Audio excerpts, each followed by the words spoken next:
还没看完这个视频的车主们，千万不要报保险做油漆，要不然的话，你的车被卖了都不知道。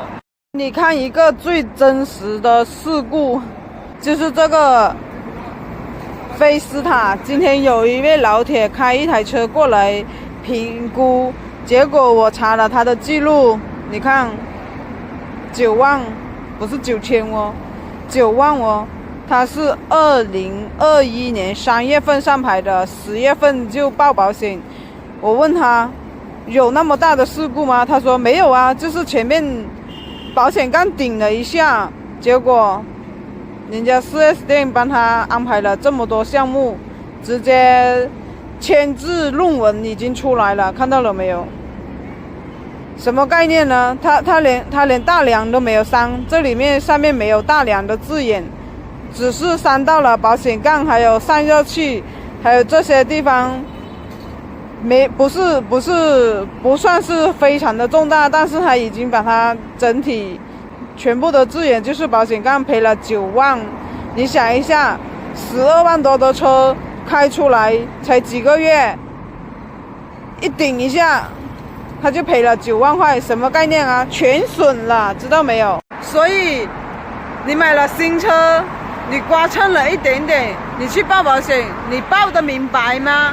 你确定得了别人是用心的为你维修吗？可能他根本就没修，可能他只是换一个小零件，但是他本来是20块钱的东西，他可以扩损成2000块钱，本来是8000、9000可以搞定的事情，他扩损成8、9万，你知道什么概念吗？就是这台车评估过来，新车就是二手车，开了1年多的车，现在收车也就是9万多，但是现在他已经全损赔了9万块，就是说这台车已经被保险公司跟 4S 店卖掉了，他只是还开着一个车的壳在那里走动。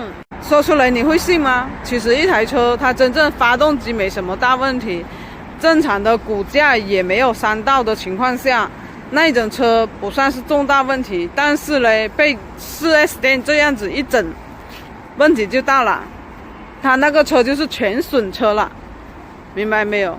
说句真心的话，我不是说 4S 店不好，我只是想说是，其实我们有时候小小刮蹭，其实不报保险也可以，但是如果想报保险，有一个办法可以避免。报了保险之后，你一定要强烈要求跟那个保险公司或者是 4S 店维修的时候强调，如果只是刮花，不要换件，不要换件，不要换件，重要的事情说3遍。来只是一个小小的刮花，他就把你的件换了。好像这个风范也是，只是一条痕一刮过去， 4S 店为了扩损，为了赚他的差价，一直把全换。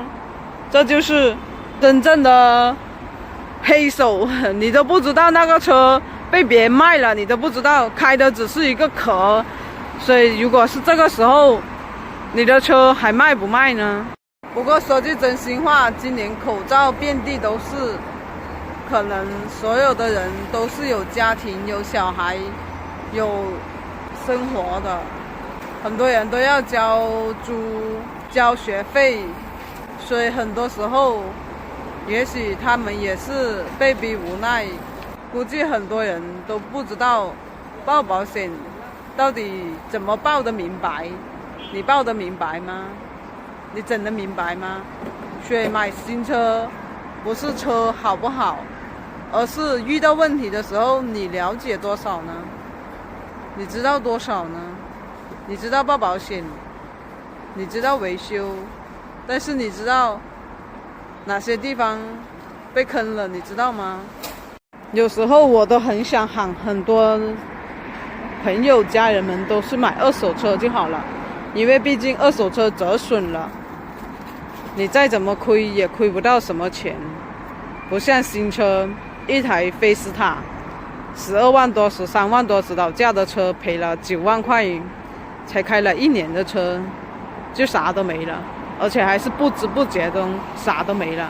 所以很多时候，如果你们选二手车，其实记录这个东西就不要太在意了，因为你也不知道是真还是假。所以我们主要是看好车况，只要是性价比。如果像这样子的车性价比高，给你，你会选择吗？